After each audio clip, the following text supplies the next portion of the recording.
Assalamualaikum, balik lagi ya di channel Cak Tri.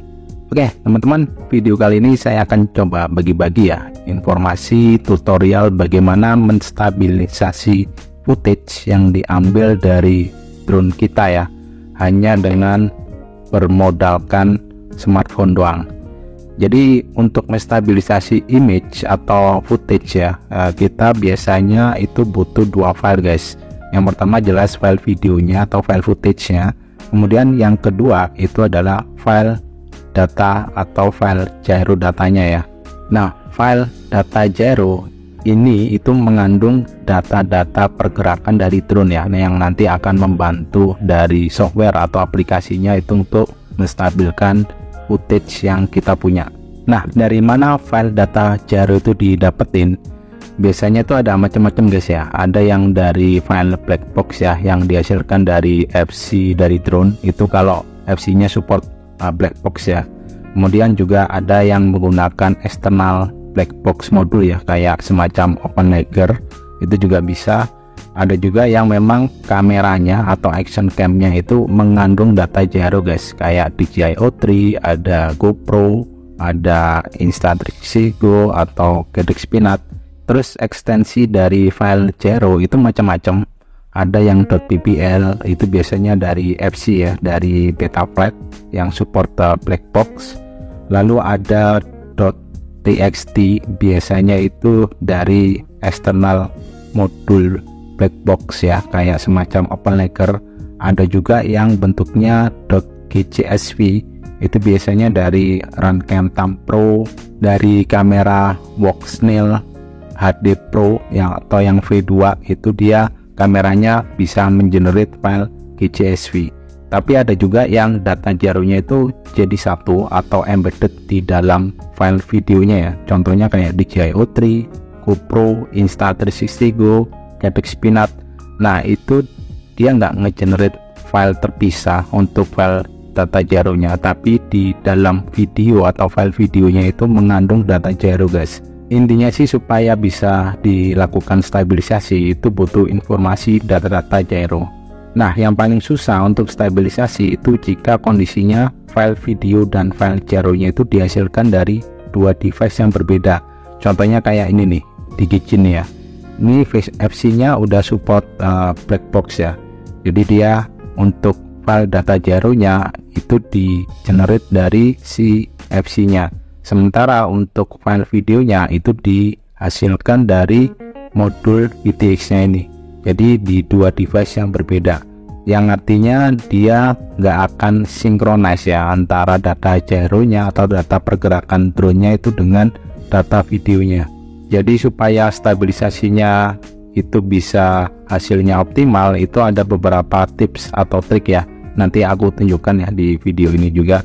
Nah, untuk samplingnya ini aku menggunakan case-nya si DigiGen ini ya. Jadi DigiGen ini adalah micin digital menggunakan Voxnail. Jadi kalau misalkan kalian punya micin atau quad atau drone yang menggunakan Voxnail, untuk stabilisasinya itu bisa menggunakan cara-cara yang nanti aku tunjukin. Kalau misalkan kalian nggak mau ribet ya, kalian pakai kamera atau pakai action cam yang memang udah mengandung data gyro ya, kayak DJI O3 atau GoPro.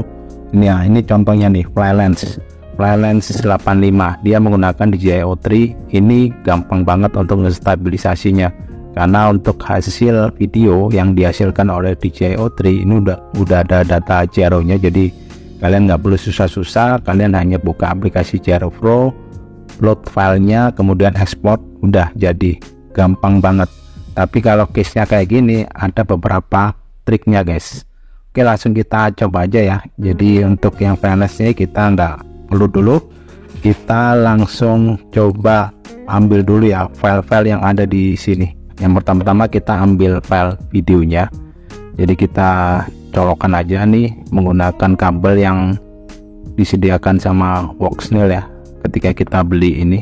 Jadi ini Voxnail Avatar Mini 1S Lite ya, yang kameranya itu belum mengandung data gyro. Kalau kalian pakai Voxnail yang HD Pro atau yang V2 itu udah ada data gyro nya guys. Jadi kalian nggak perlu ambil data black box atau file Jero-nya itu yang ada di FC, bisa langsung disinkronize ya di Jeroflow. Nah, kalau untuk ngambil filenya, videonya, kita mesti colokin baterai guys di sini. Nah, kita colokkan di sini. Oke, kita ambil ya filenya. Nah, di sini kita tinggal browse ya ke VTX-nya, kita copy, terus kita taruh di mana ya? Di sini mungkin. Kita copy here. Nah, usahakan kalau misalkan kalian punya kipas angin, kalian ketika ngopi kayak gini ya, karena nggak diterbangin, ini pasti akan panas banget guys. Jadi sebaiknya kasih kipas angin ketika proses pengopian kayak gini ya, supaya nanti nggak tiba-tiba mati nih karena kepanasan, nanti file transfernya jadi gagal. Oke, udah hampir 100%. Oke, 100%. Oke, selanjutnya kita akan coba ambil ya file black box saya yang ada di FC. Oke, kita colokkan sini, lalu ini kita colokkan ke handphone ya. Oke, kita tinggal buka aplikasi Betaflight Configurator di sini, lalu kita coba connect. Oke, kita masuk ke menu black box, lalu kita save flash to file, kita save. Oke, kita tunggu aja. Ini makan waktu lumayan ya, karena emang agak lemot kalau misalkan FC dikonekin untuk ngambil black boxnya. Kita tunggu aja, nggak apa-apa.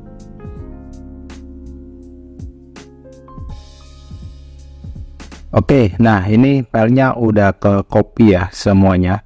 Jadi di sini ada dua file. Yang pertama adalah file videonya ya, yang .mp4, dan satu lagi ini adalah file black boxnya atau file data Jero-nya. Selanjutnya kita akan coba download Jeroflow-nya dulu. Kita cek apakah ada Jeroflow yang terbaru ya. Kita masuk ke jeroflow.xyz di sini. Oke, kita langsung download aja Jeroflow-nya. Oh, langsung dia detect ini untuk Android ya. Kita install. Oke, kita tunggu aja. Oke, instalasi udah selesai ya. Kita tinggal coba open aja Jeroflow-nya. Oke, jadi ini tampilan dari Jeroflow ya untuk di mobile, di Android ya. Ini kita langsung buka aja guys filenya. Oke, ini baru, kayaknya tampilannya baru ya, agak kagok nih, karena biasanya saya stabilisasinya di laptop atau di PC ya. Kalau di handphone kayaknya agak kagok nih. Gak apa-apa, kita coba aja guys. Kita open aja di sini. Kita browse filenya. Nah, ini filenya ada dua ya. Kita browse yang videonya yang .mp4 ya. Di sini. Oke. Nah, di sini langsung ke detect guys. Kemudian resolusinya 1920x1080 ya. Durasinya itu 2 menit 36 detik. Frame rate-nya itu 60 fps. Nah, di sini kan ada tulisannya contain data Jero nih. Nah, data Jero-nya ini nggak ada nih guys di sini. Oke, untuk lens profile ini kita ketikkan aja guys, walk snail. Nah, biasanya muncul bener kan, muncul semuanya nih guys. Kita pilih yang paling atas mungkin ya, karena ini micinya pakai walk snail 1S Lite ya. Jadi kita pilih yang atas. Di sini ada warning ya, cuman ini warning karena dia bukan lens profile official ya, jadi makanya keluar warning, tapi nggak apa-apa, kita bisa abain. Lalu kita masuk ke motion data. Motion data ini kita open. Ini kita browse file black box-nya yang tadi ya, kita download dari FC. Kita ambil di sini. Nah, oke, black box-nya udah ke load. Select vlog ini kita pilih guys. Nah, di sini ada beberapa pilihan ya. Kalian coba ambil yang waktunya itu hampir mirip sama yang tadi guys, yang di sini. Di sini itu kan berapa nih? Durasinya kan 2 menit 36 second ya. Berarti yang mirip-mirip dengan itu ya. Ini kita pilih berarti yang nomor 1 guys. Ini 2 menit 35 ya. Berarti yang ini. Selisihnya tadi berarti 1 detik kan ya. Lalu di sini ada low pass filter. Nah, ini biasanya saya isi guys. Di sini nilainya yang ada di sini itu rentangnya itu antara 30 Hz sampai 70 Hz ya. Kalian nanti coba-coba aja mana yang paling cocok dengan kuat kalian, mana yang paling bisa hasilnya optimal. Kalau saya, karena saya udah tahu ya karakter micin punya saya nih, ini aku isi 35 guys. Nah, kalau kalian misalkan nggak tahu, kalian coba-coba aja guys, dari 30, 35, 40 coba naikin terus sampai hasil yang ada di Jaroblo ini bisa optimal. Kalau saya ini 35 untuk low pass filternya yang paling optimal. Terus untuk rotation kita centang ya di sini. Nah, rotation ini adalah kemiringan dari kameranya guys. Jadi ini kamera si micinnya ini, karena data blackboxnya kan dari FC ya, FC nya itu mendatar, sementara kameranya itu agak dengak kayak gini. Kan bisa lihat ini berapa derajat ya. Ini kira-kira 25 sampai 30-an ya. Ini kita ambil 25 karena memang aku udah tahu kemiringan dari si kuatnya ya. Kalau misalkan kalian agak mendatar mungkin sekitar 15 derajat atau 20 derajat guys, tergantung dari ini nih kemiringan kameranya nih, dari mendatar sampai dia nengaknya itu seberapa derajat. Oke, lalu rotation udah, lalu jarum bias nggak usah, IMU orientation juga nggak usah, integration method juga aku default ya pakai VQF. Oke, lanjut ke tab yang kedua yaitu parameters. Nah, di parameters ini yang paling penting guys. Jadi untuk case yang data video dan data gyronya itu ada di dua device yang berbeda, sinkronisasi antara video dengan data gyronya ini penting banget nih guys. Nah, kalau kalian lihat ya, tadi kan black boxnya itu dia lihat nih 2 menit 35 detik, sementara file videonya itu lebih panjang ya, 2 menit 36 second, berarti selisih 1 second guys. Jadi videonya itu untuk case ini ya, ketika di arming si micin ini, dia FC nya atau black boxnya itu akan mulai ngerekam duluan, baru si kameranya atau footage-nya itu 1 detik kemudian dia baru rekam. Jadi duluan si file black boxnya daripada file footage-nya. Makanya nanti di parameter ini kita isi log gyro offsetnya itu, karena duluan ya kita isi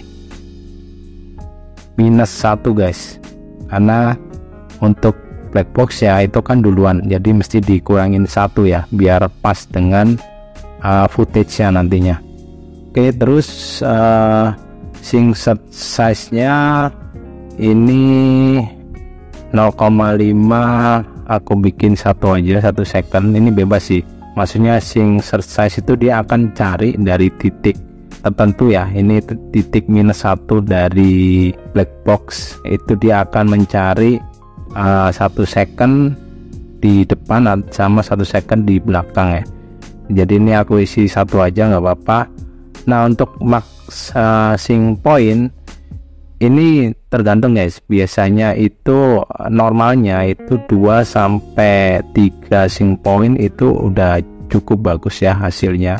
Kalau misalkan memang video kalian footage-nya itu terlalu banyak getar, kalian butuh banyak max sync point ya, bisa kalian isi 10 atau bahkan lebih ya. Cuman karena ini videonya udah agak lumayan ya, jadi nggak terlalu goyang banget, jadi max sync point-nya ini aku isi 3 aja mungkin cukup ya. Oke, Terus lanjut ke stabilization. Sebelum ke stabilization kita mesti auto sync dulu guys. Kita pencet auto sync, nanti dia akan membentuk titik-titik sync pointnya ada di detik-detik di mana aja nih untuk di file videonya. Oke, kita tunggu aja, dia butuh untuk memproses, harusnya ini cepet ya.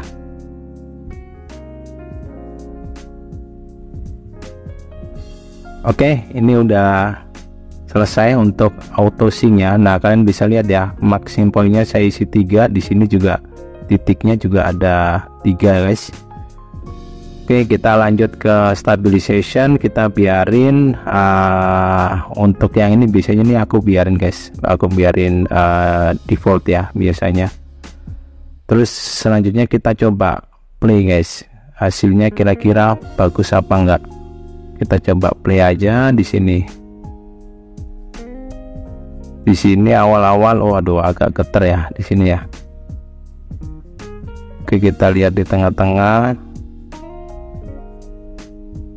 Oke, agak lumayan ya di sini. Di awal doang nih, pas awal-awal itu dia agak geter ya. Memang biasanya di awal-awal itu agak kurang pas.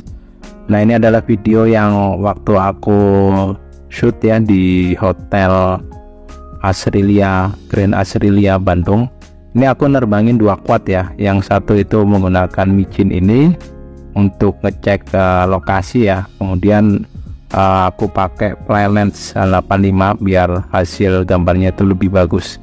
Nah, ini kita coba stabilin footage video yang pertama nih yang pakai si micin nih, karena banyak banget goyang atau getarannya.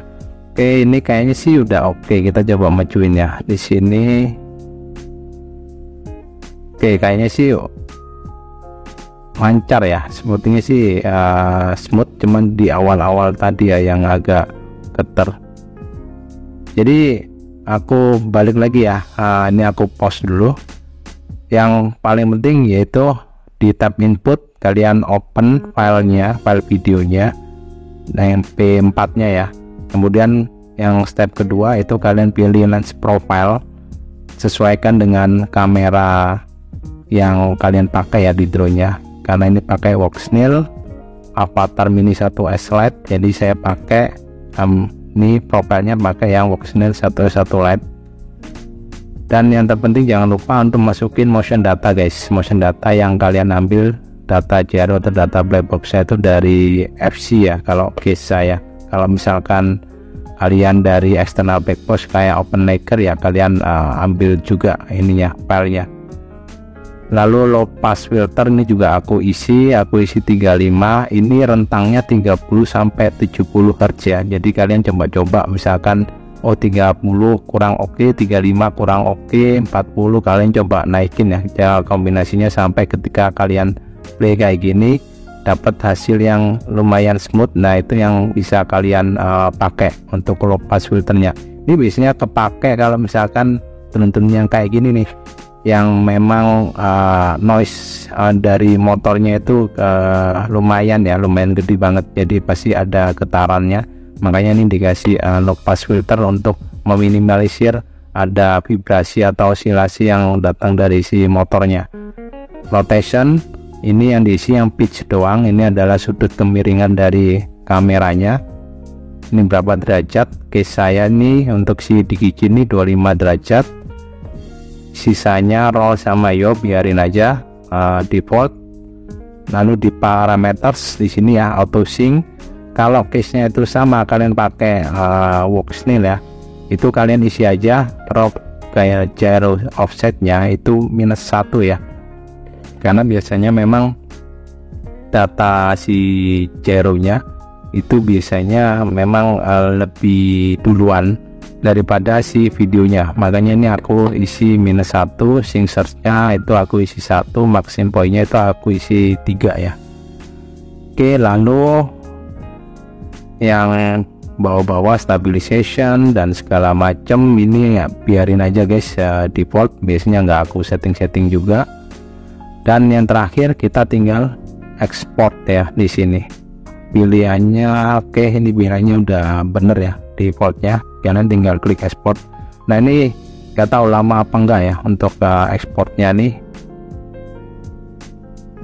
Kita ekspor di sini sekitar 0. Oke. Nah, ekspornya segini guys. Ternyata untuk video 2 menit setengah ya, dengan resolusi 1080p. Kalau di ekspor menggunakan Gyroflow yang ada di Android, ini sekitar segini nih, 7 menitan guys. Lumayan sih, lumayan cepat ya. Biasanya dulu waktu yang awal-awal yang APK Android ya untuk Gyroflow itu bisa berjam-jam guys. Ini lumayan nih, cuman hitungannya nih udah 6 menit. Jadi lumayan cepet juga ya untuk Gyroflow yang dari si Android atau di mobile nih. Jadi buat kalian yang nggak punya PC, nggak punya laptop, itu bisa coba menggunakan smartphone ya untuk stabilin menggunakan aplikasi Gyroflow. Nah, ini kita tinggal tunggu aja guys di sini untuk rendering filenya. Nah, untuk kecepatan render ini juga tergantung dari smartphone kalian ya. Smartphone kentang kamu pakai render kayak gini ya, nggak tahu, mungkin bisa lama banget. Ini handphone yang aku pakai ini dari Samsung ya, Samsung S22. Kecepatannya segini, hanya 7 menit ya tadi untuk video durasi 2,5 menit dengan 1080p. Lumayan sih, not bad ya. Oke, ini bentar lagi selesai ya untuk renderingnya. Kita tunggu aja. Oke, renderingnya udah komplit. Kita coba buka ya filenya. Kita coba play hasilnya seperti apa. Apakah stabil? Harusnya sih stabil ya mestinya. Nah, oke, awal-awal memang nggak ada getar ya, habis itu tapi smooth di sini. Nah, di sini kalian bisa lihat ya, ini hasilnya smooth lumayan lah, smooth banget ya. Ya, jangan di compare dengan Violence 85 ya yang menggunakan DJI O3, jelas lebih smooth yang pakai DJI O3. Tapi paling nggak pakai yang model di kitchen kayak gini ya dengan Voxnail yang distabilin pakai Gyroflow, itu udah oke banget sih menurutku, dan bisa kalian share ya di sosial media. Oke, paling videonya itu aja. Gampang kan menggunakan aplikasi Gyroflow di Android untuk ngestabilin. Kalau misalkan kalian nggak punya PC atau laptop, sekarang kalian bisa ya ngestabilin hanya menggunakan smartphone. Oke, paling videonya dari saya itu aja. Semoga videonya bermanfaat dan sampai ketemu lagi di video saya selanjutnya. Terima kasih dan wassalamualaikum.